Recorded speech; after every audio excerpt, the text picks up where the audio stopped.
지금까지 우리는 1장 10절에서 3장 22절에 걸쳐서 요한이 하나님의 말씀과 예수를 증언하였음으로 말미암아 밤모라 하는 섬에 유배되어 있는 가운데 부활하셔서 높이 되신 그리스도를 만나서 전해들은 계시의 말씀 중에 첫 번째 환상에 해당되는 그 말씀들을 살펴보았습니다.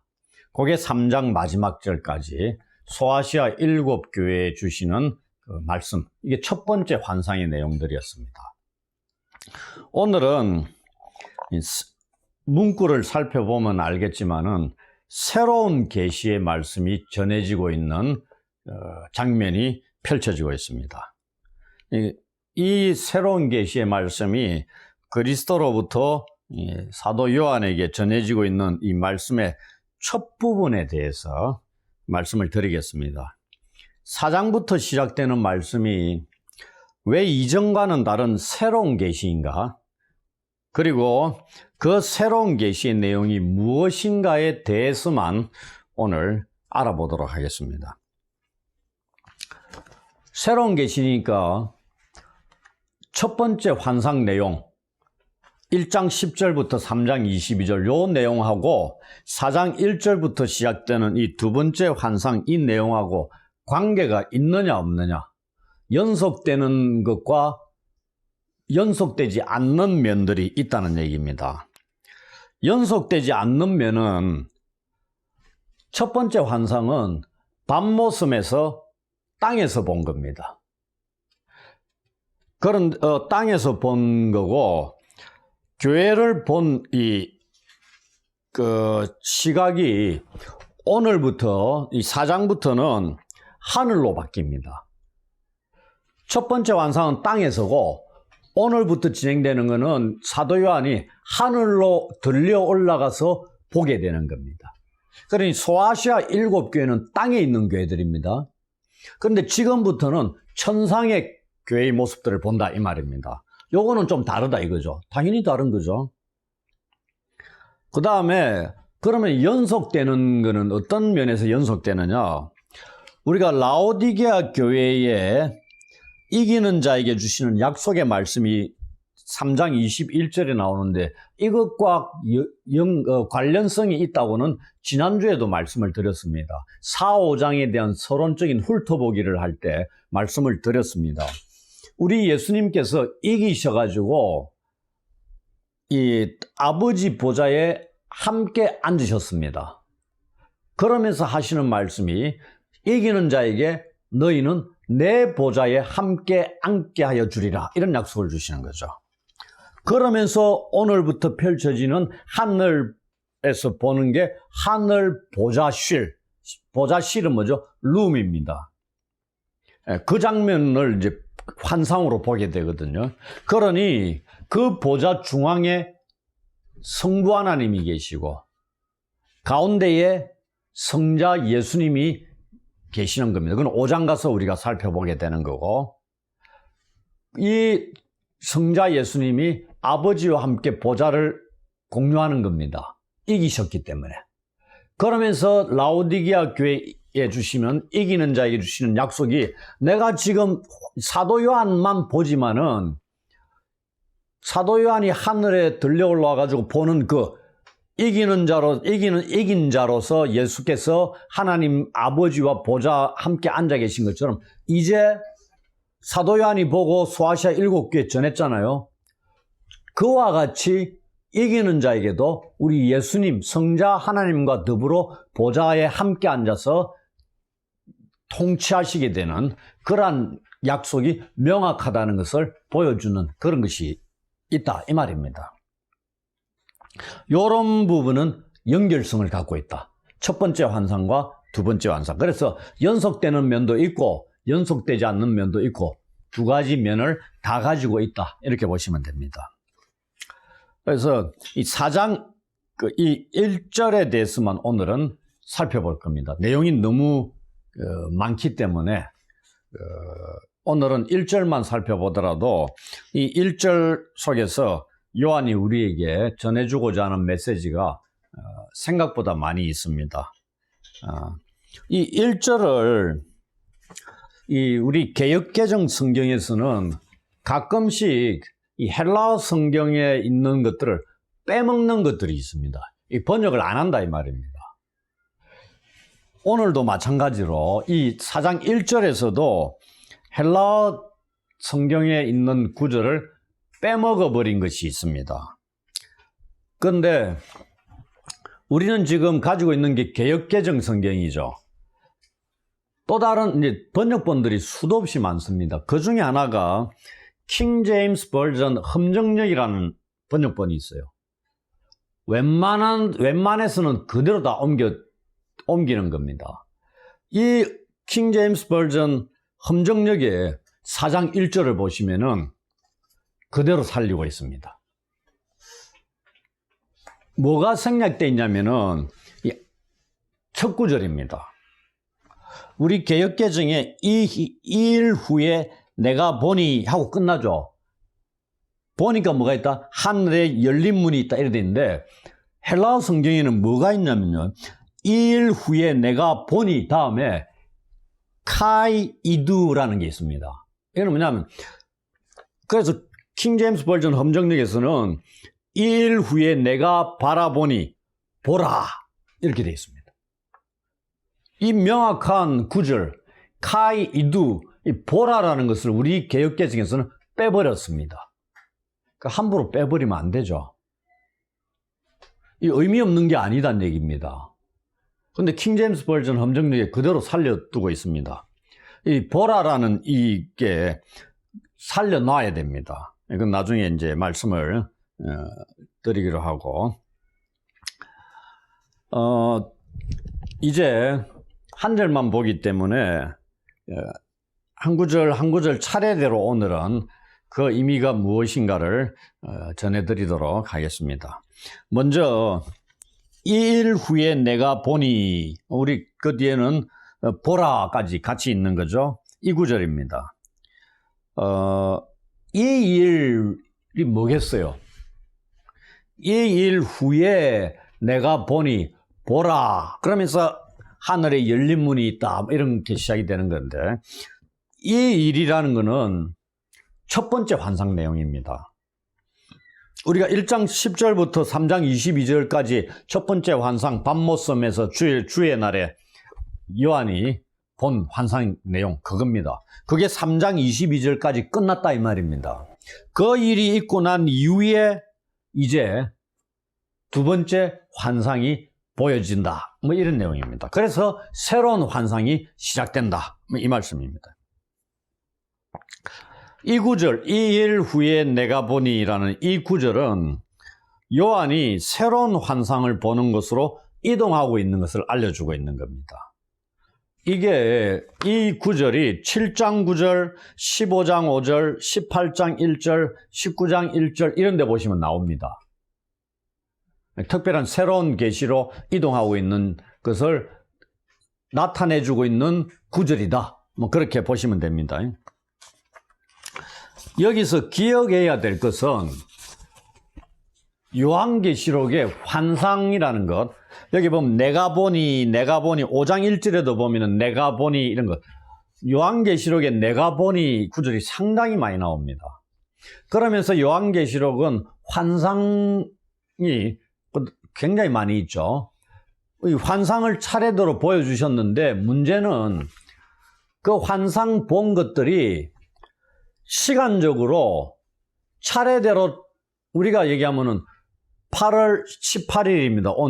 오늘이 지나면은 19일, 한 달이 지나면은 9월 19일 이런 식으로 흘러가는 거죠. 시간적으로.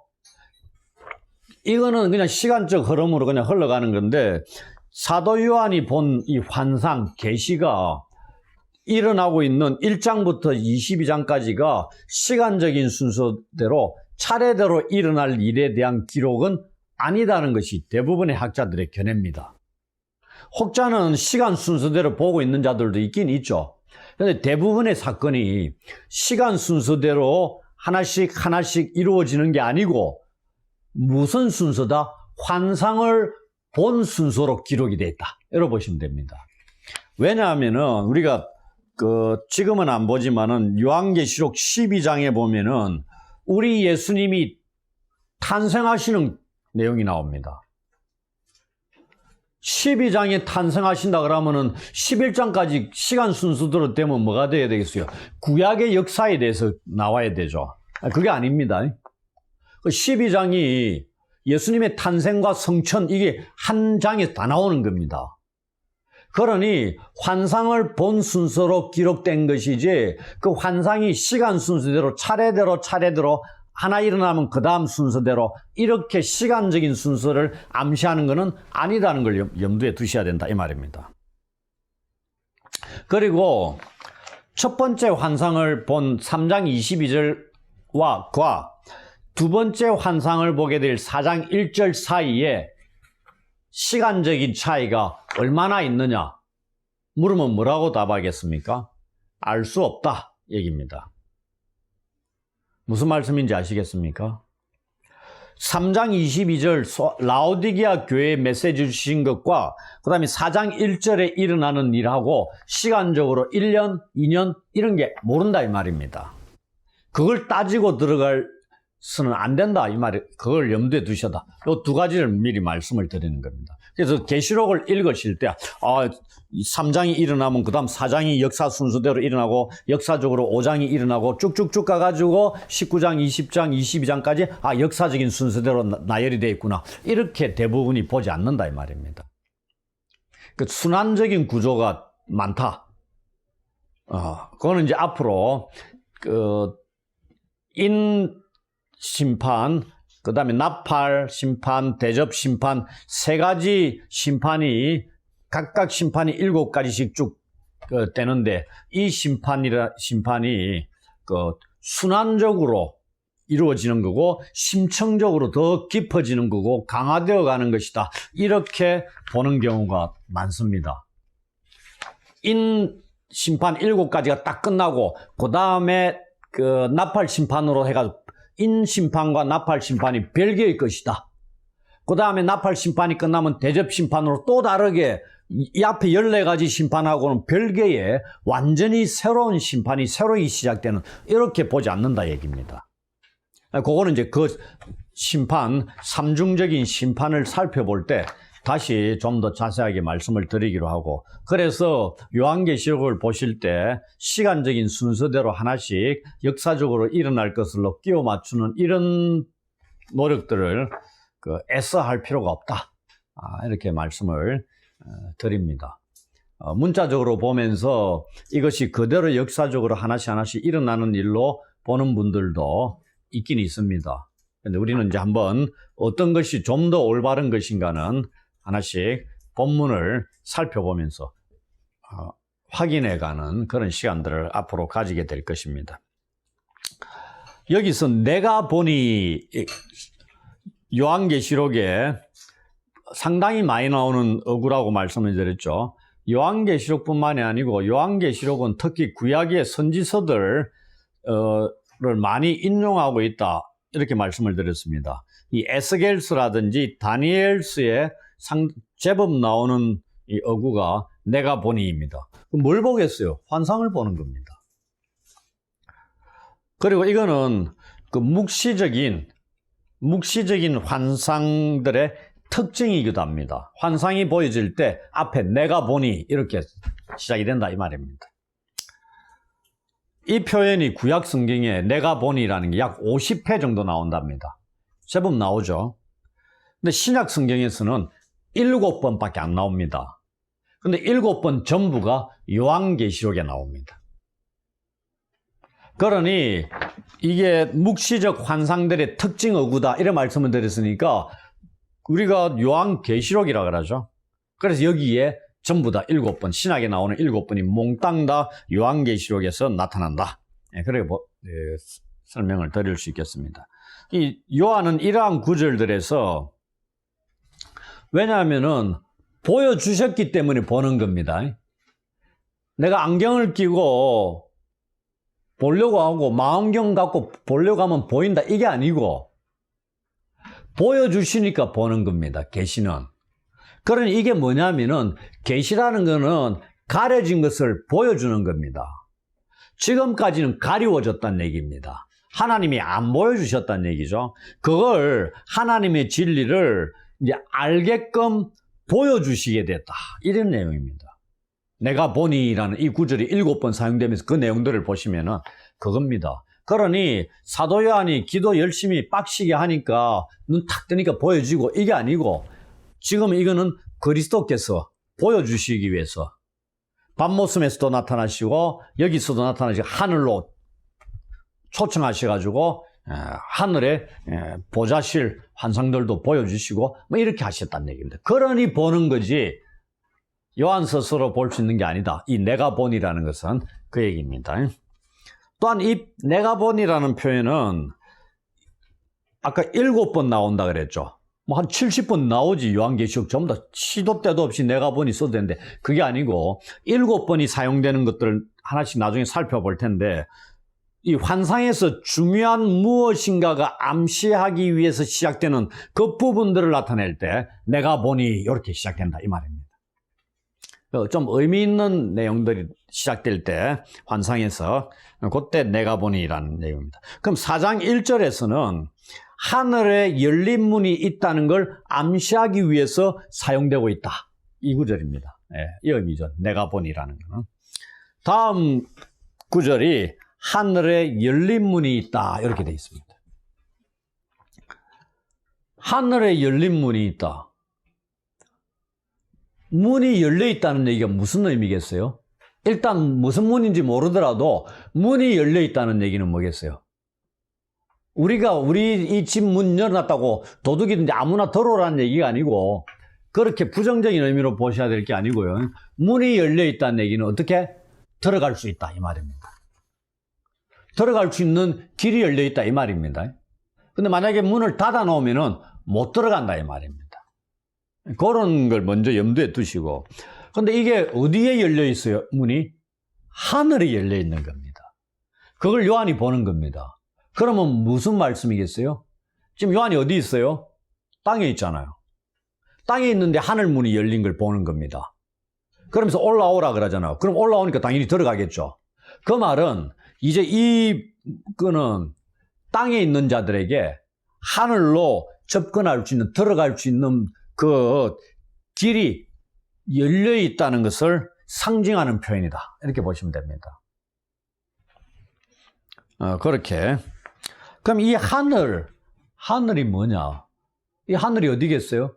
하늘에 지금 누가 계십니까? 그 위에 우리가 읽어봤지만 하나님과 예수님, 성령님, 삼위일체 하나님이 계십니다. 그럼 어디겠어요? 셋째 하늘이란 얘기입니다. 우리가 눈 뜨고 볼 수 있는 저 하늘이 아니고 하나님이 계시는 셋째 하늘이라는 것은 뭐 쉽게 알 수 있는 거겠죠. 그리고 이 열려있다, 열려있다 이 용어가 무슨 뉘앙스를 띠는 용어냐면은 하나님의 활동을 표현하는 완곡어법으로 쓰이는 단어입니다. 그 말은 무슨 말이냐면은 이 문을 열어놓으신 분이 누구다는 얘기입니까? 하나님이시다 이 말입니다. 그 얘기입니다. 문을 여신 분이 하나님이시다.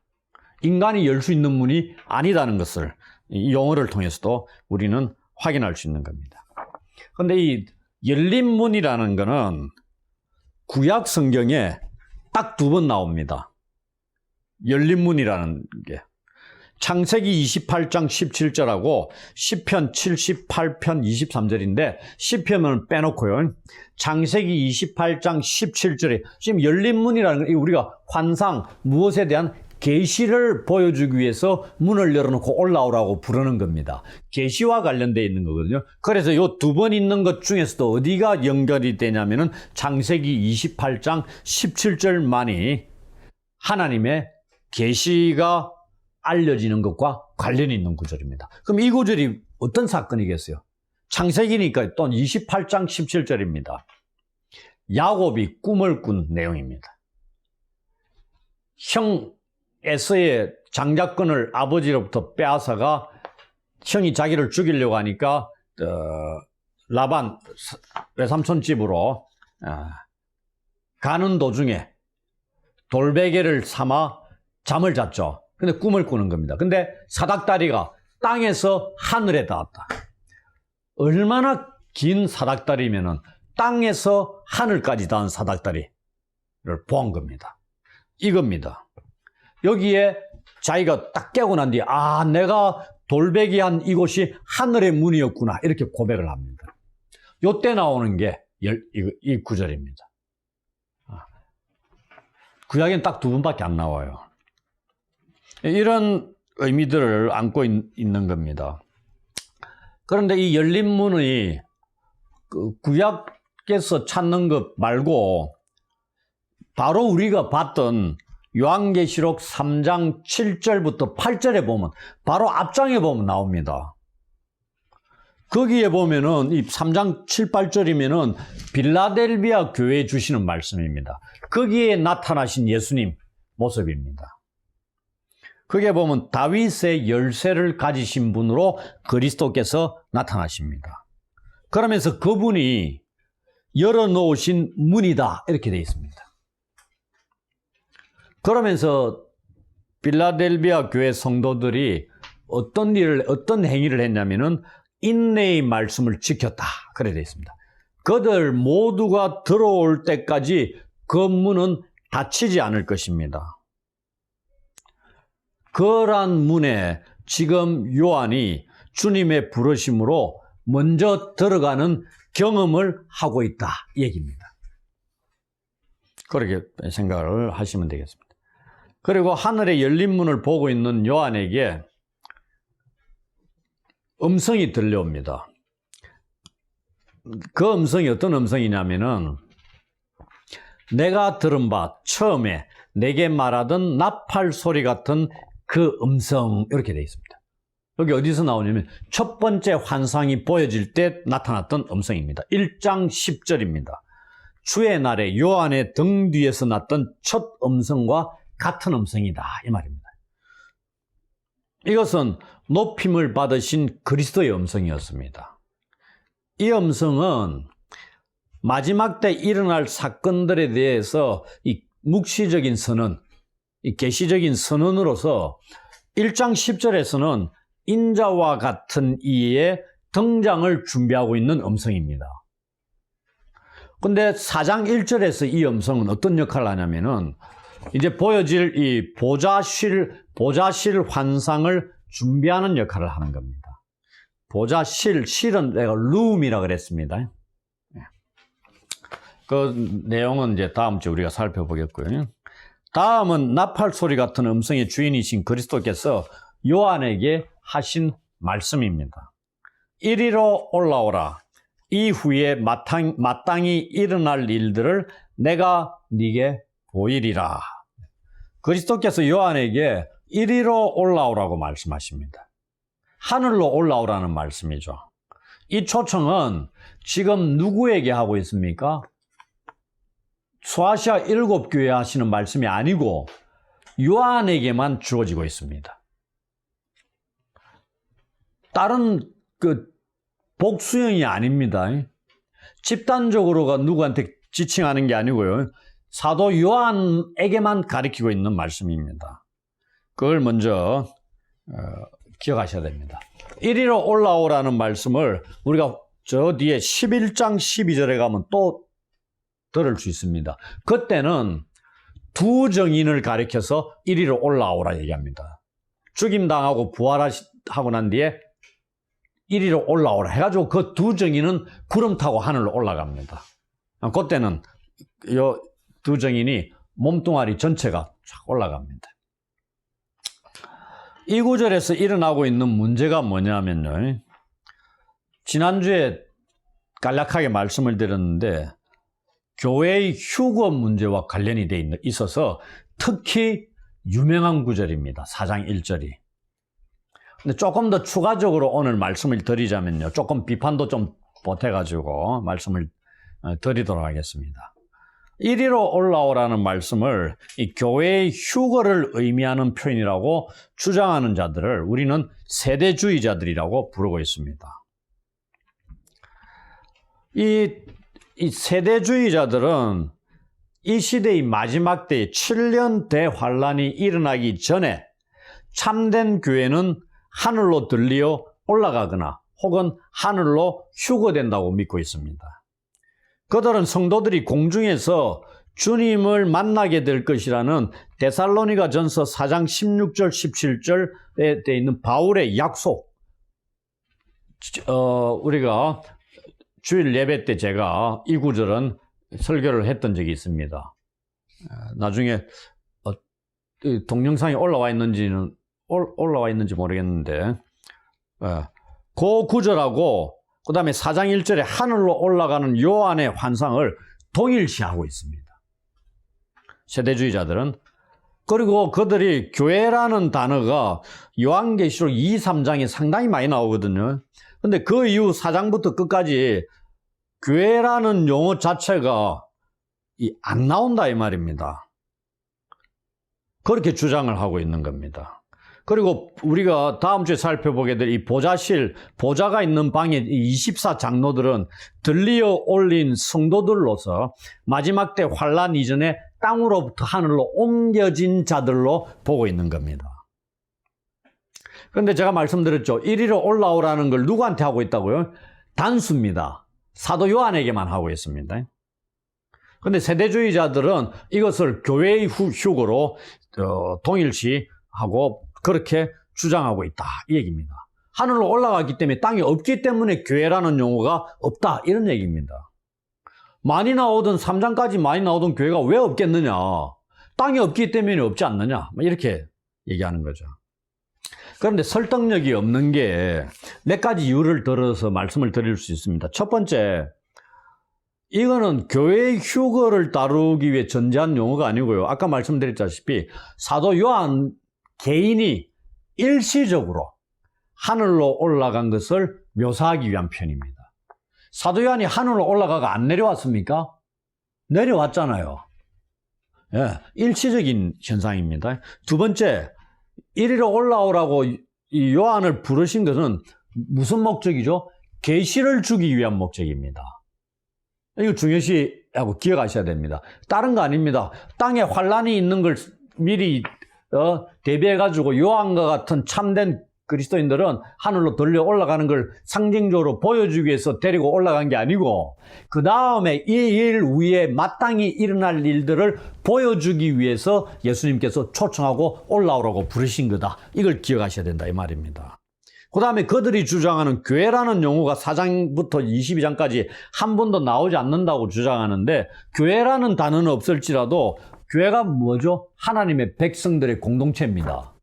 그러면 하나님의 백성으로서의 교회를 의미하는 표현이 있느냐? 많이 있습니다.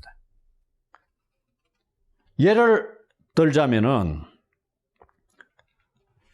이 7장 3절부터 5절에 나오는 각 족속과 방언과 백성과 나라 출신의 사람들 중에 이마에 입맞은 하나님의 종들 이렇게 나옵니다. 그 다음에 어린 양의 피에 그 옷을 씻어 희게한 큰 환란에서 나오는 자들 7장 14절부터 17절. 그 다음에 이마에 어린 양의 이름과 그 아버지의 이름을 쓴 시온산에 선 14만 4천 명 이 14장 15절. 그 다음에 어린 양의 신부 교회 아닙니까? 예. 교회를 의미하는 용어들이 달리 많이 표현되고 있다 이 말입니다. 단지 왜 3장까지 교회라는 용어가 많이 나왔겠어요? 지역들 교회에 세워진 교회가 소아시아 7교회에 이 서신을 보내는 거 아닙니까? 그러면은 에베소 교회부터 라오디가 교회라는 이름이 있잖아요. 그러니 교회라는 용어를 쓸 수밖에 없지. 그냥 에베소에 있는 성도들 이렇게 할 수도 있지만은 에베소 교회입니다. 서머나 교회고요. 그 당시에 세워져 있는 교회였다는 얘기입니다. 이름을 가지고. 그러니 교회라는 용어를 당연히 쓰죠. 그걸 3장까지는 있고 4장부터는 없기 때문에 교회가 휴거됐다. 이렇게 본다는 게 조금 문제가 있지 않느냐. 이런 근거를 가지고 그렇게 말씀을 드리는 겁니다. 그러면은 다음으로 주님께서 요한에게 왜 하늘로 올라오라고 말씀하셨느냐? 그 이유가 무엇일까요? 주님께서 알려주십니다. 이후에 마땅히 일어날 일들을 내가 내게 보이리라. 이것 때문입니다. 이 보인다는 게 뭐죠? 계시를 알려주는 겁니다. 계시하신다는 얘기입니다. 그동안 감추었던 걸 드러내 보여준다는 얘기입니다. 그러한 목적으로 요한을 부르신 거지 휴거를 위해서 부르신 게 아니다 이 말입니다. 주님께서 하늘에서 요한에게 이후에 마땅히 일어날 일들을 보여주기 위해서 그를 부르신 것임을 알 수 있다는 얘기입니다. 이걸 기억하셔야 됩니다. 여기서 중요한 것은 이후에 마땅히 일어날 일들이 가리키는 것이 무엇인가 하는 것입니다. 여러분들은 이 일이 무엇이라고 생각하시는지 한번 생각을 해보십시오. 지금 주님께서 요한에게 이후에 마땅히 일어날 일들을 보여주기 위해서 그를 하늘로 올라오라고 부르고 계시죠. 이 부름을 듣는 요한 입장에서 그 내용이 무엇인지 알겠습니까? 모르겠습니까? 당연히 모르죠. 어찌 알겠습니까? 아직은 그것이 요한조차 모르고 있는 내용입니다. 마찬가지로 우리가 지금 4장 1절에 도착해 있잖아요. 그러면서 4장을 막 살펴보기 시작하고 있는데 이 위의 일들이 무엇인가를 지금 이 시점에서 우리가 알 수 있겠느냐? 우리도 모르는 게 당연합니다. 단지 그리스도께서 요한에게 이것을 보여주기 위해서 그를 하늘로 부르신 것이라는 사실은 확실하다는 겁니다. 우리도 여기까지만 생각하자 이 말입니다. 자세한 내용들은 어떻게? 4장 이후의 내용들을 살펴보면서 확인해 보면 되지 않느냐 이 얘기입니다. 그럼 4장 이후의 내용들이 어떤 것들이 있느냐? 그거는 기록이 되어 있으니까 쭉 보시면은 대표적인 게 7인에 대한 것, 7 나팔에 대한 것, 7 대접에 대한 것, 그리고 바벨론의 멸망에 대한 것, 뭐 이러한 것들이 있다 이 말입니다. 그런 것들을 우리가 앞으로 살펴볼 내용들입니다. 그런데 여기서 한 가지 확실한 게 뭐냐면은 이후에 일어날 일들이 마땅히 일어나게 될 것이라는 사실입니다. 반드시 일어난다 이 말입니다. 왜냐하면은 그 일들의 진행을 주관하시는 분이 지금 요한을 하늘로 부르셔서 그에게 그 내용을 보여주시겠다고 계시하시겠다고 말씀하고 있기 때문입니다. 역사의 주관자 알파와 오메가 시작과 마침이 되시는 그런 분이 요한을 부르셔가지고 보여주시는 겁니다. 그러니 그분 손에서 진행이 된다 이 말입니다. 그 진행된 것이 우리 같으면 2000년이 지났으니까 진행이 된 것이 있을 수도 있고 아직 진행이 안 된 것이 있을 수도 있죠. 당연히. 그런 겁니다. 이제 마무리하겠습니다. 앞으로 우리가 살펴볼 이 요한계시록의 말씀들은 마땅히 일어날 일들임을 알 수 있습니다. 그것은 이미 일어난 것도 있을 것이고 아직 일어나지 않은 일들도 있을 겁니다. 아직 일어나지 않은 일들은 이미 일어난 일들처럼 반드시 정확하게 적절한 때에 일어나게 될 것입니다. 이것은 우리에게 중요한 것을 알려줍니다. 그것이 뭐냐면요, 우리로 하여금 그때를 준비할 수 있게 해준다는 겁니다. 얼마나 감사한 일입니까? 아무것도 모른 채 준비하는 것은 어렵습니다. 그러나 일의 진행 과정을 어느 정도 알고서 준비하는 것은 좀 더 쉽습니다. 우리 주님의 다시 오심을 기다리면서 이 제대로 준비해야 할 그리스도인으로서 요한계시록의 말씀은 그래서 큰 힘과 위로가 된다는 것을 알 수 있습니다. 중요한 것은 얼마나 이 계시록의 내용을 바르게 아는가에 달려있다는 얘기입니다. 바르게 알아야 올바로 준비하죠. 신천지와 같은 이단들처럼 그릇되이 알고서 준비하게 되면은 잘못 준비하게 된다는 얘기입니다. 역사적으로도 그것을 보여주는 거죠. 다미 선교회와 같은 이단들이 종말일 때 예수님의 오심 1992년입니까? 10월 달입니까? 그래가지고 사회적으로 많은 무리를 일으켰잖아요. 올바로 몰랐다 이 말입니다. 우리 주님의 오심에 대해서는 아주 절박하게 간절히 기다렸을지라도 잘못 알았다 이 말입니다. 우리는 말씀을 좀 더 바르게 알아보자, 알아가자, 알아야 된다 이 말입니다. 이 일을 위해서 우리는 기도하면서 말씀을 주신 성령께서 우리에게 말씀을 깨닫게 해주시기를 의지하면서 생활해야 된다는 얘기입니다.